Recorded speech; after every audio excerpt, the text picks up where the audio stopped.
Nouvelle session d'information sur Iroko Media TV. À toutes et à tous, bonjour et bienvenue à cette session d'information que nous démarrons par les États-Unis d'Amérique. Et oui, nous sommes au pays de l'oncle Sam avec cette actualité brûlante. Charlie Kirk, influenceur proche de Donald Trump, a été tué par balle.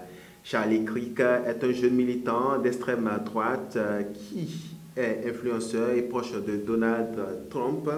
Il a été tué par balle mercredi en plein meeting dans une université de l'Utah, dans l'ouest des États-Unis.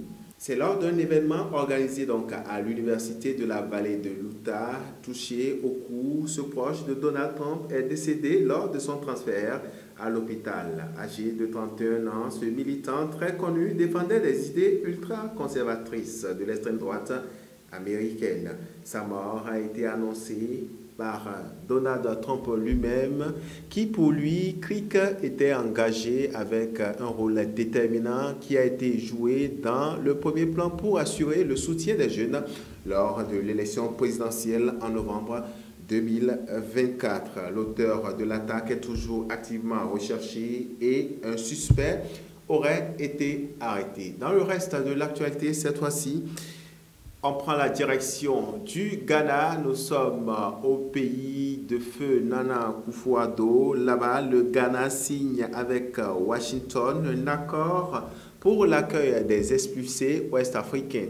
Eh bien, le président ghanéen John Dramani Mahama a confirmé hier mercredi 10 septembre 2025 que son pays avait donné son feu vert aux États-Unis d'Amérique pour recevoir certains migrants expulsés.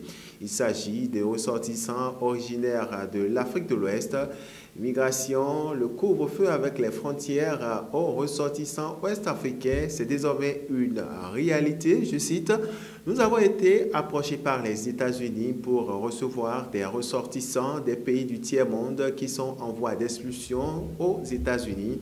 Nous avons conclu avec eux que seuls les ressortissants de l'Afrique de l'Ouest seront acceptés, étant donné que tous nos camarades ouest-africains n'ont pas besoin de visa pour venir dans notre pays. Même s'ils décidaient de venir dans leur propre chef, sinon de leur propre chef à Accra depuis les États-Unis, ils n'auront pas besoin de visa de toute façon. Donc, s'ils nous envoient des collègues ouest-africains, nous sommes preneurs, a déclaré le président ghanéen John Dramani Mahama. Et puis on en vient cette fois-ci à ce Global Media Summit 2025 où Edouard Loko, le président de la Haute Autorité de l'Audiovisuel béninoise, découvre les joyaux culturels de Lijiang. C'est en Chine. Alors, en marge du Global Summit Media Forum 2025, le président de la HAC du Bénin, Edouard Loko, a exploré la richesse culturelle de Lijiang, ville emblématique du Yunnan. Une immersion culturelle organisée pour tous les participants du forum. De travaux intenses à Kunming dans le cadre du Global Forum Media 2025. Les participants ont été conviés à une immersion culturelle dans la ville de Lijiang, située au cœur même des montagnes chinoises. Parmi ceux-ci, Edouard Loko, président de la Haute Autorité du Bénin. Ensuite, au menu de cette immersion, il trouve des étapes telles que les visites des sites touristiques, des musées, des spectacles traditionnels, la découverte du parc industriel, de fleurs et de banquets.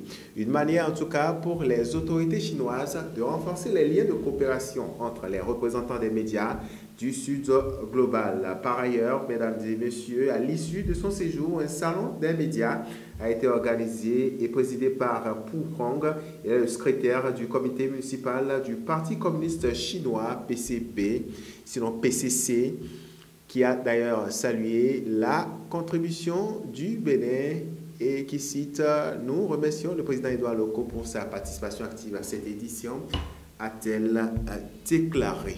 Fin de cette session d'information. Merci à toutes, merci à tous de nous avoir suivis d'ici là, portez-vous bien.